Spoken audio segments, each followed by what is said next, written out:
पूरा का पूरा डिस्कोर्स बदल गया।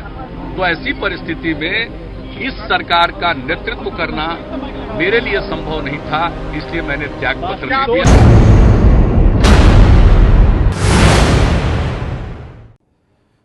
नमस्कार, मैं हूं आपके साथ अनुराग मुस्कान। राजनीति संभावनाओं का खेल है और इस खेल का सबसे बड़ा प्रदर्शन आज हमें बिहार में देखने को मिला।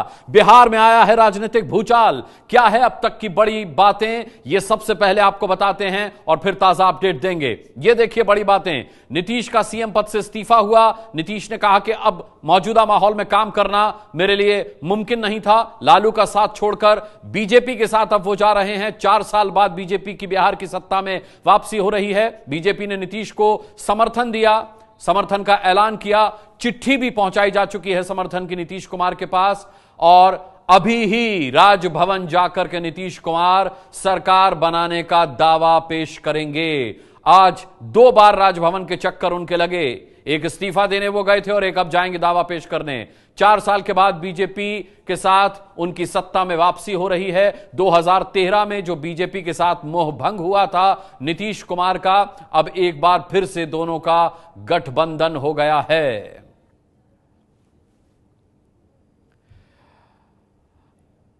आपको बताते हैं कि बीजेपी के कब्जे वाले राज्य भारत में कौन कौन से हैं। बिहार भी अब उनमें से एक हो गया है। 4 साल बाद बिहार में वापसी हुई, लेकिन देखिए कहां कहां बीजेपी के राज्य। उत्तर प्रदेश, महाराष्ट्र, मध्य प्रदेश, राजस्थान, गुजरात, झारखंड, असम, छत्तीसगढ़, हरियाणा, उत्तराखंड। आप देख सकते हैं आबादी के साथ हम आपको दिखा रहे हैं बीजेपी के राज्य। आंध्र प्रदेश, जम्मू कश्मीर, अरुणाचल और अब बिहार। बिहार की कुल 9% आबादी पर बीजेपी का राज। अब देश के करीब 67% आबादी पर बीजेपी गठबंधन का यानी एनडीए का शासन है, उसका राज है। बिहार की सत्ता से दूर हुई थी बीजेपी, लेकिन इस आंकड़े ने एक बार फिर से 4 साल बाद बीजेपी की वापसी की है। जेडीयू के पास 71 और 58 बीजेपी प्लस के पास। तो कुल 243 सीटों में से 122 जो बहुमत के लिए चाहिए, उसमें 129 सीटें हैं, यानी बहुमत से ज्यादा नंबर इस वक्त एनडीए सरकार के पास है, जो बिहार में अब बनने जा रही है। प्रकाश कुमार हमारे साथ लाइव लगातार जुड़े हुए हैं इस पूरे घटनाक्रम पर, पल पल का वो अपडेट दे रहे हैं। प्रकाश, हलचल वहां तेज हो चुकी है, विधायकों का पहुंचना जारी है कड़े मार्ग पर। कितनी देर और समझी जाए राजभवन जाएंगे नीतीश कुमार और सरकार बनाने का दावा पेश करेंगे?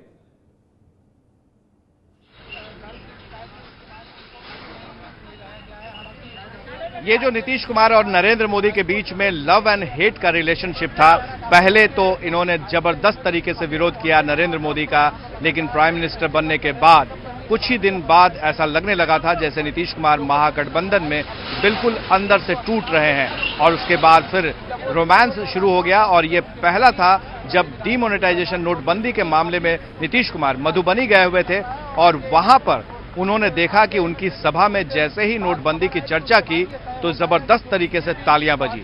उसी वक्त उन्होंने देख लिया था कि कैसे जनता बीजेपी के इस मूव को, नरेंद्र मोदी के इस रूप को देख करके गरीबों में वो पॉपुलर हो रहे हैं, मशहूर हो रहे हैं। तो जाहिर है कि नीतीश कुमार उसी वक्त से धीरे धीरे करीब आने लगे थे नरेंद्र मोदी के। और कई ऐसे मौके आए जिसमें नरेंद्र मोदी ने खुलकर तारीफ की, जिसमें प्रकाश पर्व के दौरान जब गांधी मैदान में आए थे तो वहां पर भी हंगामा मचा था कि लालू यादव नीचे बैठे थे और ऊपर में नरेंद्र मोदी और नीतीश कुमार थे और शराब को लेकर के जम के तारीफ हुई थी। धीरे धीरे ये मामला बढ़ता जा रहा था और दूसरी तरफ लालू यादव से दूरी बढ़ती जा रही थी। एक बार फिर हम बताना चाहेंगे कि जब पहला मौका था, कुछ मुद्दे पर नीतीश कुमार को ये कहा गया, उनकी पार्टी के अध्यक्ष को, जेडीयू के अध्यक्ष को, लालू यादव की तरफ से कि नीतीश डरता क्यों है।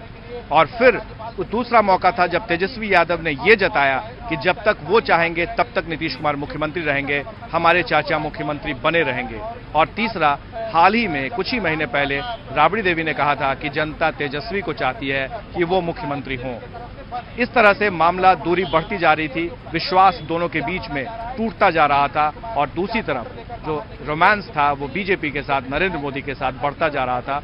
और आज वो दिख गया कि किस तरीके से बीजेपी के साथ फिर से वही रिश्ता कायम हो रहा है। अभी कुछ देर पहले सुशील मोदी यहां से निकले थे नंदकिशोर यादव निकले थे, प्रेम कुमार निकले थे, जिन लोगों ने कहा कि पुरानी बातें भूलने का वक्त आ गया है, अब नया सवेरा आया है, नई शुरुआत करनी है।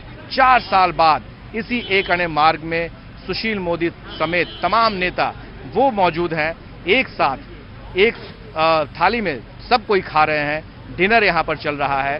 पहले से ही तैयारी थी, ऐसा लगता है कि बीजेपी के नेताओं को भी बुलाया जाएगा, उन्हें भी खिलाया जाएगा और फिर नीतीश कुमार अब से कुछ ही देर बाद यहीं दूरी पर राजभवन है बगल में, वहां जाएंगे और दावा पेश करेंगे नीतीश कुमार नए मुख्यमंत्री के तौर पर कि अब उनकी सरकार बीजेपी के साथ है, महागठबंधन से मोह भंग हो चुका है, जिसे लोग अटूट कहते थे वो टूट गया है और एक नया रिश्ता फिर से कायम हो गया है।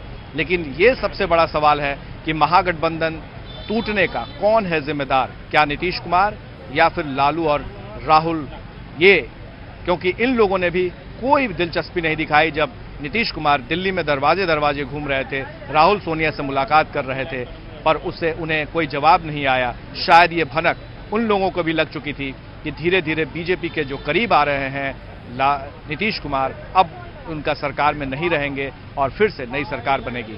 आज सब कुछ साफ हो गया कि नीतीश कुमार कितने दिनों से ये तैयारी कर रहे थे नई सरकार बनाने की प्रक्रिया को और कैसे धीरे धीरे करीब आते गए, और लालू यादव अब हमलावर हो गए हैं। जो कल तक दोस्त थे अब दुश्मन हो गए हैं, और जो कल तक दुश्मन थे, जो धोखेबाज जो कहते थे, जब जोड़ी टूटी थी 17 साल की तो नीतीश कुमार को धोखेबाज नेता के तौर पर कहते थे, आज कह रहे हैं पुरानी बातें भूलने का वक्त। पुरानी बातें भूलने का वक्त आ गया है, ये बीजेपी के नेताओं की तरफ से, विधायकों की तरफ से कहा जा रहा है। 2013 4 साल का ये वक्फा रहा, मोदी के नाम पर गिरी थी 2013 में सरकार। ये तस्वीरें कौन भूल सकता है? ये तस्वीरें देखिए 2013 की, जब सरकार गिरी थी, अलग हुए थे जेडीयू और बीजेपी। लेकिन 2017 में जब गठबंधन में दम घुटने लगा नीतीश कुमार का, तो इसी बीजेपी ने उन्हें ऑक्सीजन दी। आज इसी वजह से उन्होंने इस्तीफा भी दिया और आज इसी वजह से वो दावा पेश करने जा रहे हैं सरकार बनाने का एक बार फिर बीजेपी के साथ। मेरे साथ मेरी सहयोगी न्यूज रूम से रोमाना भी जुड़ी हुई हैं। रोमाना, 4 साल बाद एक बार फिर यह गठबंधन हुआ है और बिहार में फिर बनेगी एनडीए की सरकार। बिल्कुल अनुराग, ये घर वापसी जो यहाँ पर नीतीश कुमार की हो रही है। और देखिए अभी प्रकाश जो है वो कह रहे थे कि देखिए पुरानी बातें भूलने का जिक्र यहाँ पर हर कोई कर रहा है, लेकिन नहीं भूलना चाहिए हमें कि ये सियासत है और सियासत में जब विरोधी वार करते हैं तो फिर पुरानी से पुरानी बातें भी खोद खोद कर लाई जाती हैं, गड़े मुर्दे भी उखाड़ लिए जाते हैं। और ऐसे में ये तो ज्यादा पुरानी तस्वीरें हैं नहीं, 2013 की एक तस्वीर है, 2017 की दूसरी तस्वीर है, महज 4 साल का वक्त देख रहे हैं आप, कैसे पहिया घूमा है नीतीश कुमार के लिए सियासी तौर पर।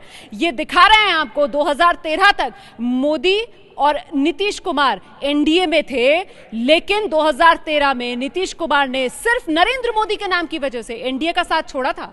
और अब 2017 में एक बार फिर नरेंद्र मोदी के साथ आए हैं नीतीश कुमार। इसे सुविधा की सियासत ना कहा जाए, सहूलियत की राजनीति ना कहा जाए नीतीश कुमार की, तो और क्या कहेंगे देवांग?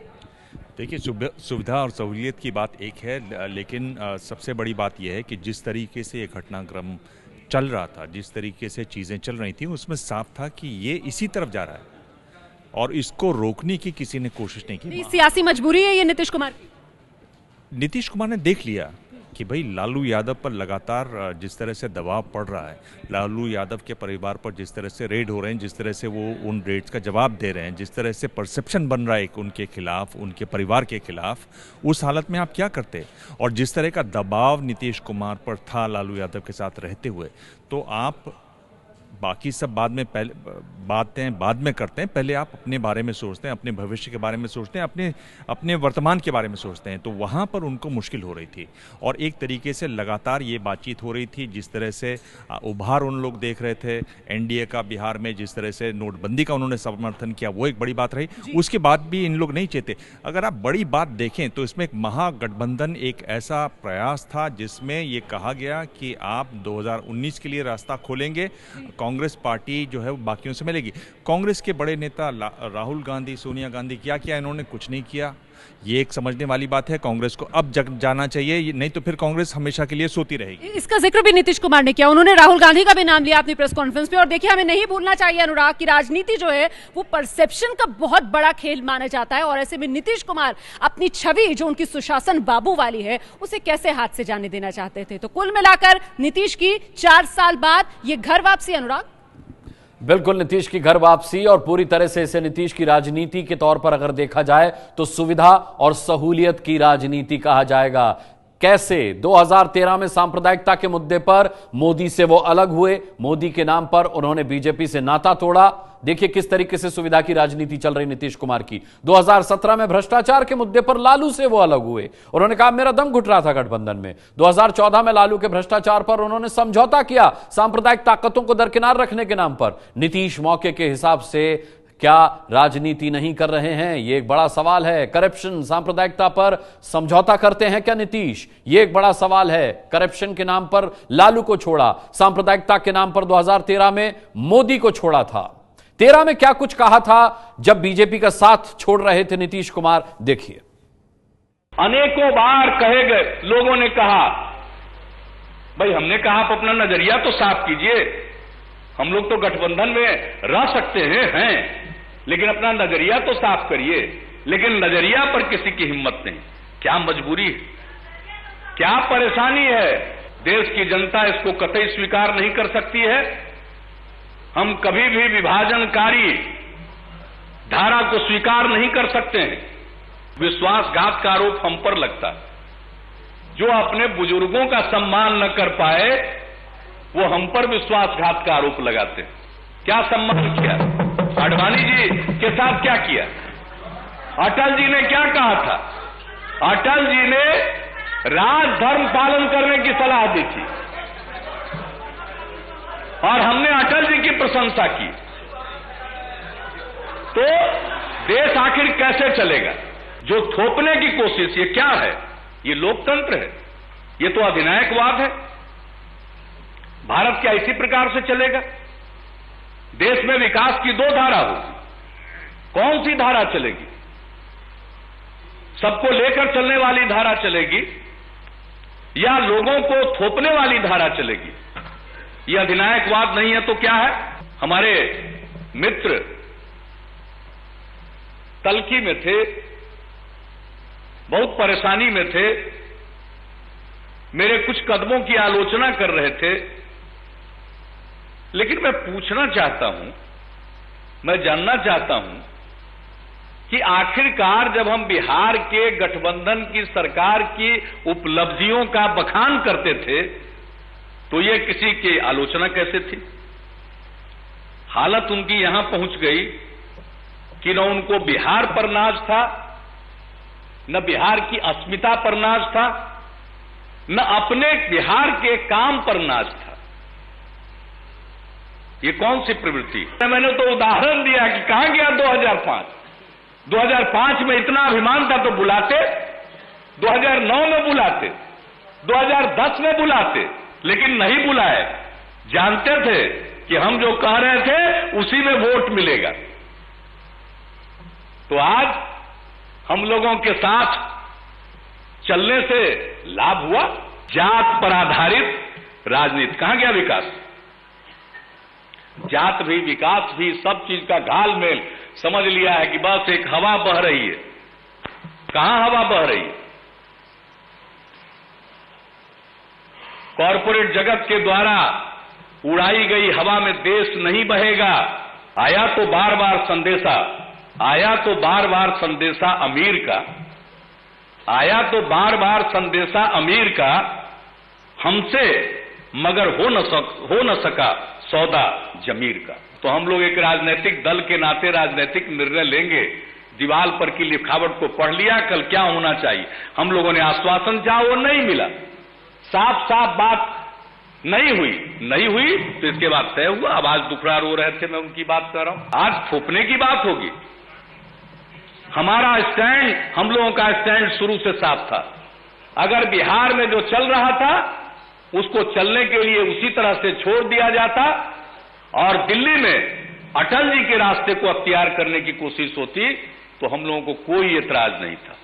विवादित मुद्दों को अलग रखते हुए, विवादित व्यक्तित्व को अलग रखते हुए आप एक सर्व स्वीकार्य व्यक्तित्व को आगे करते ही आपका अधिकार था, हमें कोई दिक्कत नहीं थी। लेकिन यह संभव नहीं कि हम उस चीज को स्वीकार करें जो आप चाहते हैं। 2013 में मोदी का नाम लिए बगैर नीतीश ने कहा, आया तो संदेशा कई बार अमीर का, लेकिन हमें सौदा मंजूर नहीं था अपने जमीर का। क्या अब लालू पर भड़के हैं वो? 2017 में आज क्या उन्होंने लालू के बारे में कहा, अब वो भी सुन लीजिए।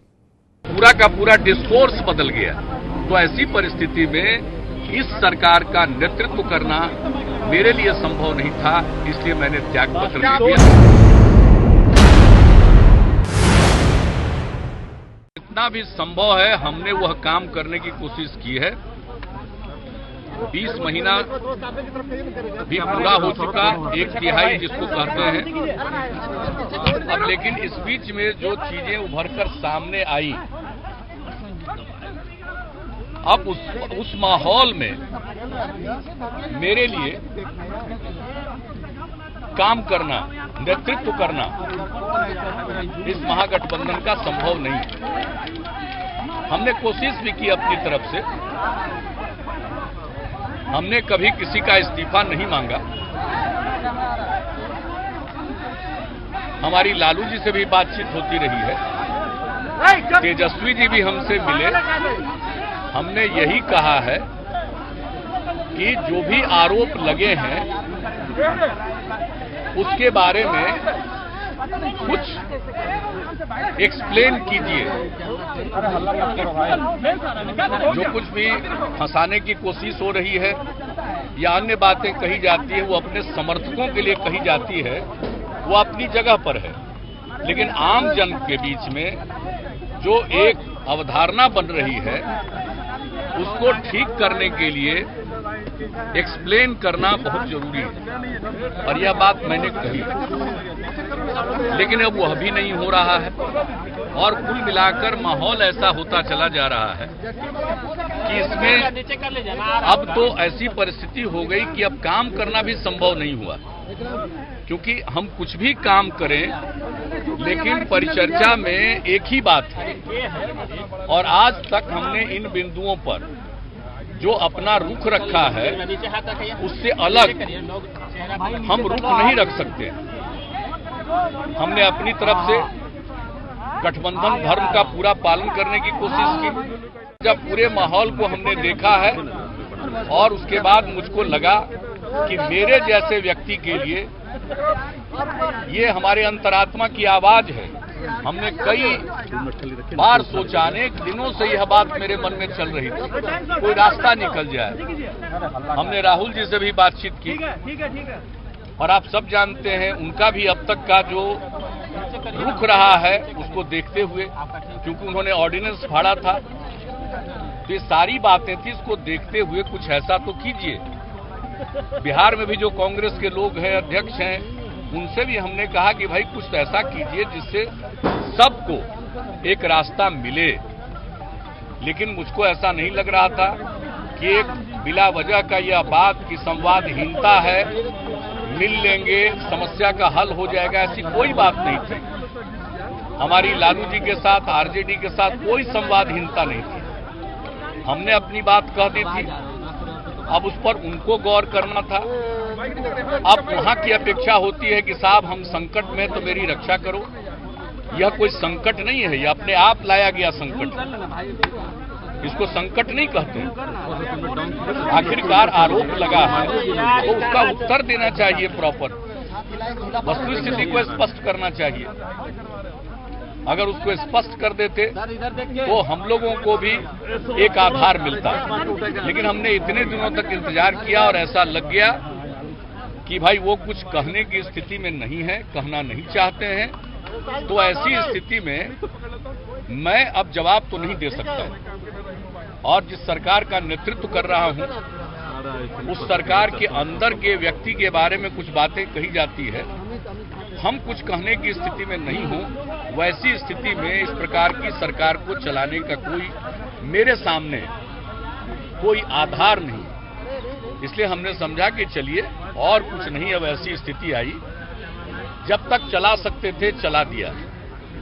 अब मेरे ये स्वभाव और काम करने के तरीकों के अनुरूप नहीं है। लालू प्रसाद यादव ने ट्वीट किया है। इस वक्त की बड़ी खबर आपको बता दें, लालू का ट्वीट आया। उन्होंने कहा नैतिकता का नया रिकॉर्ड बनाएंगे। लालू ने नीतीश को चुनाव लड़ने की चुनौती दी है। उन्होंने कहा चुनाव लड़ें तो पता चल जाएगा नैतिकता किसके साथ है। रोमाना हमारे साथ हैं। रोमाना, क्या है लालू के इस ट्वीट में, क्या है पूरा ट्वीट? देखिए, लालू के इस ट्वीट में सबसे बड़ी बात यह है कि लालू जो है वो अपने तेवरों को और धार देते हुए नजर आ रहे हैं। इस ट्वीट के जरिए पूरी तरीके से नीतीश कुमार के साथ आर पार करने के मूड में लालू प्रसाद यादव। देखिए इस ट्वीट के जरिए कैसे लालू प्रसाद यादव चुनौती दे रहे हैं नीतीश कुमार को। लालू ट्वीट करते हैं, 3 मिनट पहले लालू प्रसाद यादव ने ट्वीट किया है, नैतिकता और भ्रष्टाचार की दुहाई देने वाले नीतीश को चुनाव में आना चाहिए, पता लग जाएगा जनता भ्रष्टाचार नैतिकता की लड़ाई में कितना उनके साथ है। और साथ ही उन्होंने यह भी कहा है कि बिहार में रिकॉर्ड तोड़ बहुमत बीजेपी के विरुद्ध मिला था। अब उसी बीजेपी के समर्थन से नीतीश सरकार चलाकर नैतिकता का रिकॉर्ड स्थापित करेंगे। नैतिकता और भ्रष्टाचार की दुहाई देने वाले नीतीश को चुनाव में आना चाहिए। ये नीतीश को लालू की खुली चुनौती। कह रहे हैं कि चुनाव में आइए, पता लग जाएगा जनता भ्रष्टाचार नैतिकता की लड़ाई में कितना नीतीश कुमार के साथ है। आर पार के मूड में लालू प्रसाद यादव ट्वीट कर लालू प्रसाद यादव अब हमलावर हो रहे हैं नीतीश कुमार पर, क्योंकि लालू प्रसाद यादव इस बात को समझ रहे हैं कि महागठबंधन की सरकार के लिए जो फॉर्मूला दिया था लालू प्रसाद यादव ने वो भी फुस हो गया। नीतीश तो सत्ता पर पहुंच रहे हैं और ये लालू प्रसाद यादव की बौखलाहट दिमाग। जी हाँ, लालू प्रसाद यादव की बौखलाहट। और देखिए इसमें जो सबसे बड़ा फायदा हुआ है वो एक तरीके से बीजेपी को हुआ है।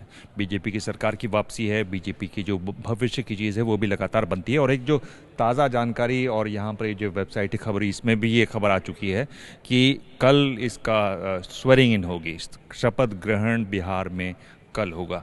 तो इतना तेज़ी से जो घटनाक्रम चल रहा है उसमें जो लालू यादव कह रहे हैं कि पहले से सब तय था, जी बिल्कुल पहले से तय था। और लालू जी, अगर आपको मालूम था कि पहले से तय है तो आपने उसके लिए क्या किया? आपने कुछ भी नहीं किया।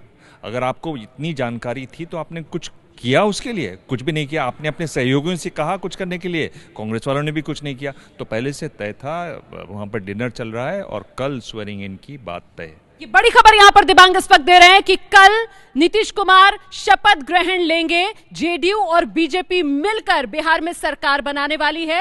राज्यपाल को पहले ही बीजेपी की तरफ से नीतीश कुमार को समर्थन देने की चिट्ठी भेज दी गई है और ऐसे में कल शपथ ग्रहण होगा इस नई सरकार का। बिहार को कल नई सरकार मिलने वाली है। बिहार में बीजेपी 4 साल बाद सत्ता में वापसी करेगी कल और नीतीश कुमार की घर वापसी। नई सरकार बिहार को मिलने जा रही है। सीधे रुक करते हैं, प्रकाश कुमार इस वक्त हमारे साथ मौजूद हैं। प्रकाश, कल शपथ ग्रहण समारोह। 2 मिनट रुक जाइए। जी हाँ, जो खबर आ रही है उसके मुताबिक कल शपथ ग्रहण समारोह होने की संभावना है। हालांकि अभी तक ऐलान नहीं हुआ है। जो बिहार के केशरीनाथ त्रिपाठी राज्यपाल हैं वो अभी IIMS में चेकअप करा रहे हैं। वो 2 घंटे के लिए वहां गए हुए थे चेकअप कराने के लिए, अभी तक आए नहीं है। लेकिन यहां पर एक अन्य मार्ग जो मुख्यमंत्री का निवास है सरकारी, वहां पर तमाम बड़े नेता बीजेपी के पहुंच चुके हैं। सुशील कुमार मोदी, नंद किशोर यादव, प्रेम कुमार और विधायक जितने हैं वो सब पहुंचे हुए हैं। जेडीयू के विधायक पहले से मौजूद थे। इंतजार हो रहा है राज्यपाल के यहां आने का। जैसे ही वो यहां पहुंचेंगे और राजभवन में, यहां से तमाम नेता निकलेंगे और फिर दावा पेश करेंगे नई सरकार बनाने के लिए। गठबंधन की फिर सरकार होगी, बीजेपी उसमें शामिल होगी और फिर दावा पेश करने के बाद राज्यपाल समय देंगे कि मुकर्रर समय होगा कि कितने बजे वो यहां आकर के शपथ ग्रहण करेंगे। तो जाहिर है कि अभी जो खबर आ रही है उसके मुताबिक कल, हालांकि वक्त अभी तक नहीं मिला है कि कितने बजे होगा, लेकिन कल की संभावना सबसे ज़्यादा है कि कल ही ये शपथ ग्रहण हो जाएगा। और क्योंकि परसों 28 तारीख को विधानसभा आहूत है, तो ये देखना होगा कि उसी विधानसभा में क्या बहुमत हासिल करने के लिए वहां पर पहुंचते हैं। बिल्कुल, प्रकाश हमें बता रहे कि कल हर हाल में नीतीश का शपथ ग्रहण होगा। कितने बजे होगा, कब होगा, यह अभी तय नहीं है। लेकिन इस वक्त की बड़ी खबर यह है कि कल नीतीश बीजेपी गठबंधन का शपथ ग्रहण समारोह होगा। जिस तेजी के साथ घटनाक्रम चल रहा था, गनीमत है कि शपथ ग्रहण आज नहीं हुआ, वरना लग ये रहा था कि कहीं शपथ ग्रहण भी आज रात को ही ना हो जाए। नीतीश जिस तरीके से इस्तीफा पेश करने के लिए राजभवन पहुंचे और उसके चंद घंटों बाद ही बीजेपी के साथ गठबंधन की बात सामने आई। बीजेपी ने समर्थन दिया और फिर अब वो राजभवन जा रहे हैं समर्थन की बात करने के लिए, अपने सरकार बनाने का दावा पेश करने के लिए। तो ये तय है कि अब कल खबर आई है कि ये इस गठबंधन का शपथ ग्रहण कल होगा, कल नीतीश का शपथ ग्रहण समारोह होगा।